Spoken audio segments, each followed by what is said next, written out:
ایک عالم دین کے پاس علم تھا، انہوں نے اپنے علم سے دیکھا کہ امام اس وقت کہاں ہے، وقت کے امام کہاں ہے. تو اس جگہ پہنچے، دیکھا کہ ایک موچی ہے، اس کے برابر میں امام بیٹھے ہوئے ہیں اور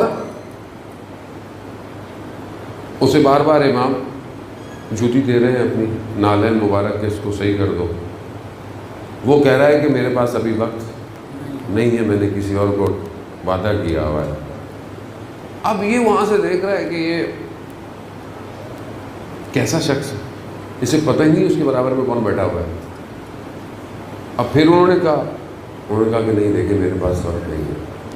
اب اس کی برداشت نہیں ہو رہی، تو وہ موچی سمجھ گیا کہ اس کو بتاؤں. اس نے کہا کہ میرا دل امام زمانہ چاہ رہا ہے کہ میں آپ کو پکڑ کر لوگوں کو بتانا شروع کر دوں کہ آپ امام ہیں، لیکن بہرحال اجازت.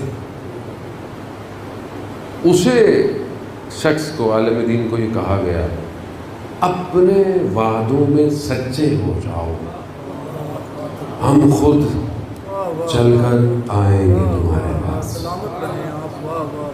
انسان اپنے وعدے بھی سچا نہیں ہے، باقی باتیں کیا کرے گا؟ آج کا دور تو ایسا ہے، کہاں ہے؟ بس آپ کے گھر کے قریب پہنچ گیا ہوں، ابھی گھر سے نکلا ہی نہیں ہے. جھوٹ تو اتنا ہو گیا ہے کہ آپ کی سوچ، گناہ کبیرہ ہے جھوٹ. ہم خود مولانا تو توریہ کر لیتے نا، تھوڑا بیٹھے ہوئے ہیں، کھڑے ہوئے بیٹھے ہوئے ہیں. نہیں، ابھی تو بیٹھے ہوئے ہیں، ابھی کھڑے ہوئے ہیں. سچ ہم تو بتانا تو ہوتا ہے، آپ جھوٹ تو نہیں بول سکتے آپ، ظاہر ہے کہ، لیکن بہرحال، لیکن ہم کہاں ہیں؟ بس ابھی یہیں پہ ہو. جھوٹ ہے. کیا کر رہے ہیں؟ کچھ نہیں کر رہا. جھوٹ. کچھ تو کر رہے ہیں، یہ بھی جھوٹ ہی ہے نا، کچھ نہیں کر رہا بھائی، جھوٹ ہے. ہمارے بزرگ کہتے تھے سب سے بڑا جھوٹ ہی یہی ہے. جب آدمی فون کر بول کیا کر رہے ہیں، کچھ نہیں کر رہا. کتنا ہماری زندگی میں اجزاء ہے موت.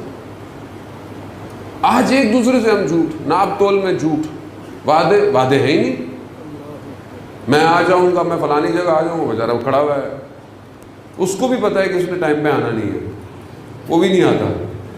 جیسے ہمارے یہاں مجلس سے ٹائم پہ، یہ تو بڑا ادھر اچھا نظام ہے، بڑا سختی ہوئی ہے. میرے پر بھی سختی ہوتی ہے، میں بھی ٹائم پہ آتا ہوں، یہ مجلس بھی ٹائم پہ. ورنہ ہمارے یہاں تو ٹائم دے دو تو 2-3 گھنٹے کے بعد.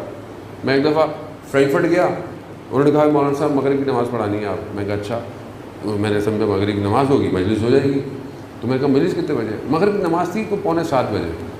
مجلس کتنے بجے؟ کہا 9:30 بجے. میں نے کہا اتنی دیر کیا کریں گے ہم لوگ مسجد میں؟ کہتا ہے وہ مولانا صاحب لوگ اتنی دیر میں آتے ہیں. میں نے ایسا کوئی کہانی نہیں ہے بھائی، آپ 8 بجے مجلس رکھیں، ٹھیک ہے مجلس ہو جائے تھوڑی دیر بعد. کہ مولانا صاحب کوئی نہیں آئیں گے. میں کو کوئی نہ آئے، آپ ٹائم پہ شروع کریں.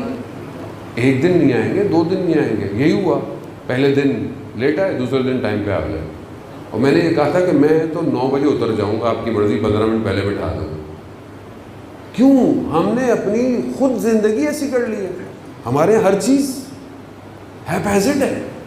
جن کی زندگیوں میں نظم نہ ہو، وہ کس طرح اس ایک کا انتظار کر رہے ہیں جو کائنات کے نظام کو چلا رہا ہے. امامت نظام کائنات ہے، ہر چیز منظم ہے.